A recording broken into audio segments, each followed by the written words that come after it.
Hi all. In this session, let's learn about process states in process management. As a part of introduction, a process state is defined by the current activity of a process.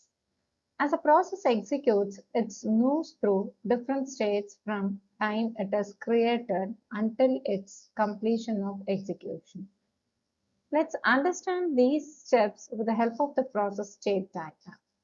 Now look at the process state diagram. The diagram shows 5 process states, namely new, ready, running, terminated, and waiting. It also shows how process moves from one state to other state.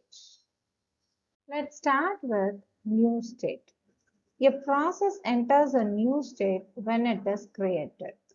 At this stage, the operating system creates a process and allocates the required resources. In the diagram, you can see that the process starts from new state.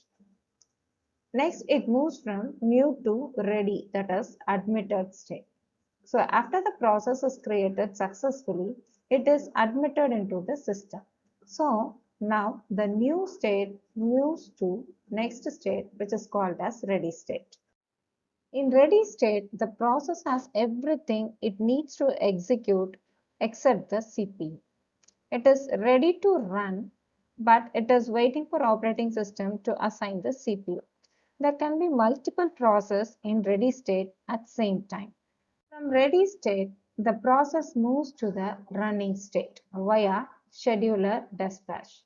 When the CPU becomes available, the operating system scheduler selects one process from ready queue.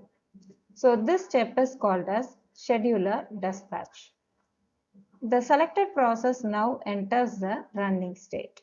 In running state, the CPU is currently executing the instruction of the process.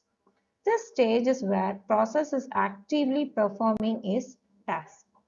An important point to remember is that any instance, only one process per CPU core can be in the running state. For example, if a computer has one CPU core, only one process can be run at a time.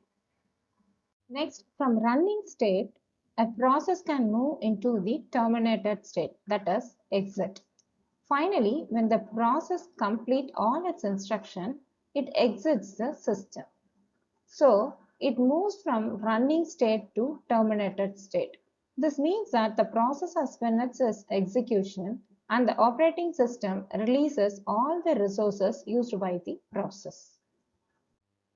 Sometimes from running state, it can move to waiting state also due to IO or event wait.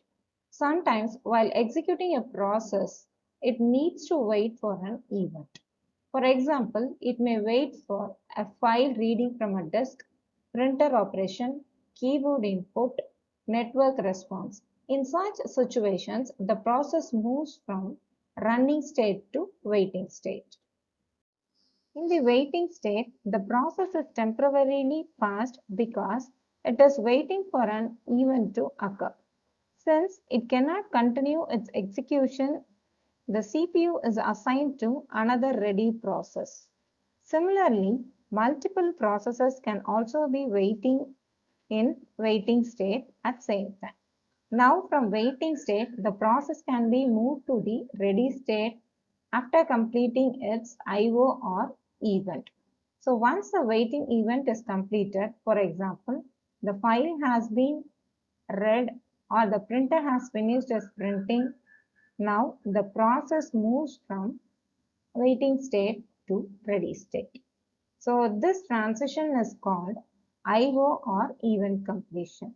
The process now waits again for CPU allocation.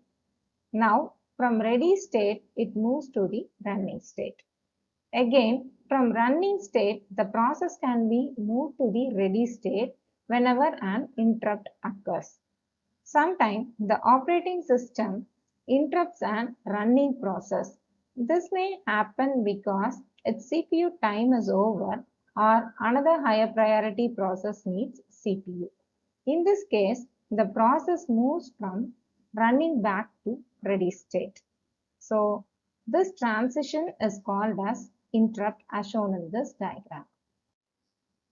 The complete process flow is shown in this diagram. That is, a process from new state moves to the ready state through admitted.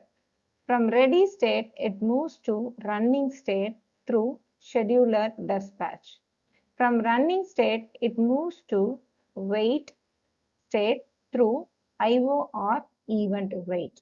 From waiting state, it moves to ready state through IO or event complete. From running state, it moves to ready state through interrupt. From running state, it can move to terminated through exit. So the cycle continues until the process completes its execution.